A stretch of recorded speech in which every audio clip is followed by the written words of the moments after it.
The Night of the Water Spirits, Chapter 1, Bangkok, 1958. The weeks crawled by until the festival of Loy Krathong, the night Panita thought was the most magical of the year. It was the one when the banks of Bangkok's flowing canals and majestic Chao Phraya River teemed with life, and their waters shimmered with lights from a multitude of candles. As sundown approached, Panita put on her best dress and inspected her krathong for the 100th time. Its banana leaf base had been shaped into a perfect boat and piled high with flowers, incense, and a candle. The banks of the river had turned into a humming throng of people, all clutching krathongs, by the time William, Panita, and Teddy reached the Oriental landing.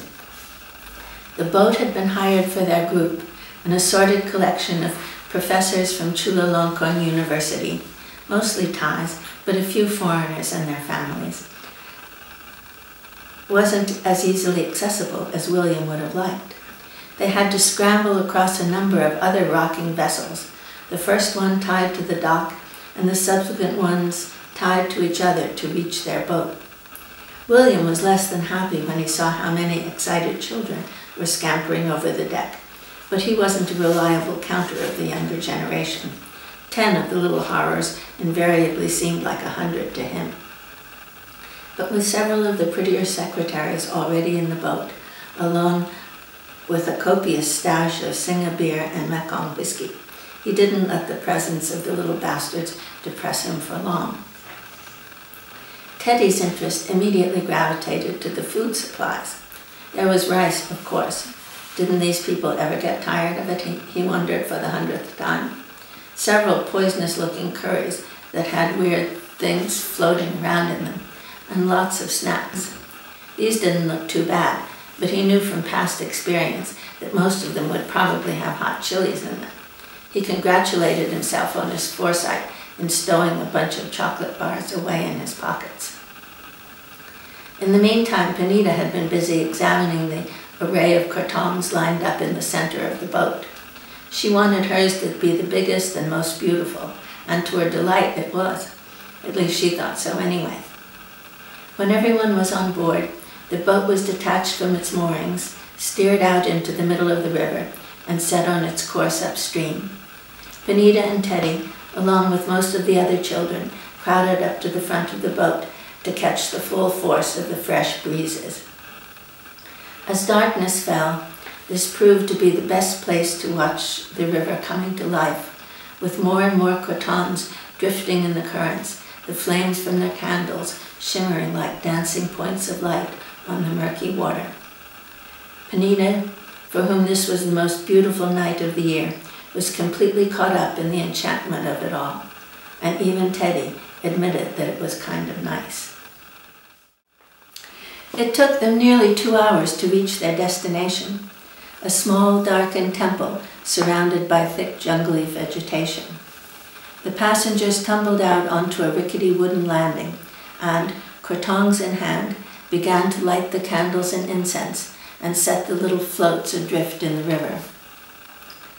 Panita was afraid of matches, so she looked around for her father to light hers. But as he was at the far end of the dock, lighting a candle for an attractive woman he had met on the way upriver, she settled for getting Teddy to do it instead. Then, finding a dry place to leave her shoes, she splashed down the wide temple steps, placed her krathong carefully in the river. Pressing her palms together, she raised her hands to her forehead in a brief prayer to the water spirits. Teddy, uncertain what to do, watched Panita for a moment and then followed her down the temple stairs and put his krathong in the water. "Make a Y," she prompted. "What's that?" She repeated her gesture. "It's a sign of respect. It's what you do when you ask the water spirits to forgive you for all the bad things you've done all year."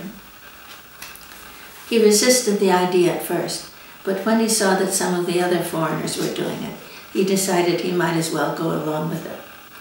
Feeling rather self-conscious, he pressed his hands together in a hasty and none too graceful version of Panita's Y.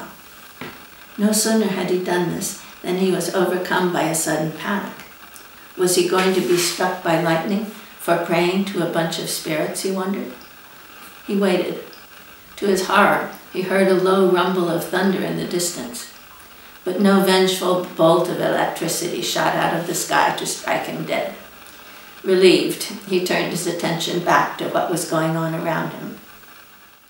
Panita seemed intent on watching the progress of her kratom.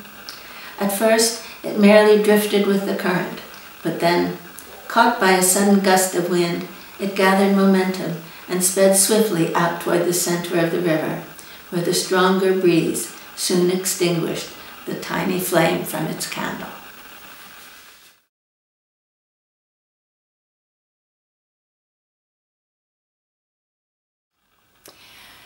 The book is a story of the relationship between two cousins, one American, one half Thai and half British, over a period of more than 50 years, in a situation where conflicting cultures overlap and impinge on their ideas of self, and they constantly struggle with the questions of who am I and where do I belong.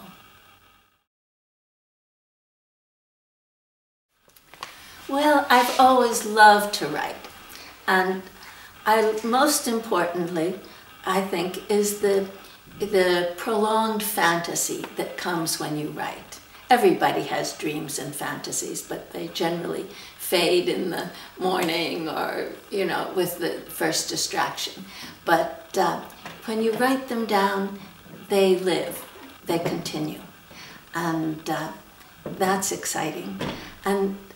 And also, I like messing around with words. That's fun. And I love the sense of shared experience I get when someone else reads it. It's as if we've done something together. And so it gives me a bond with my readers that I value very much.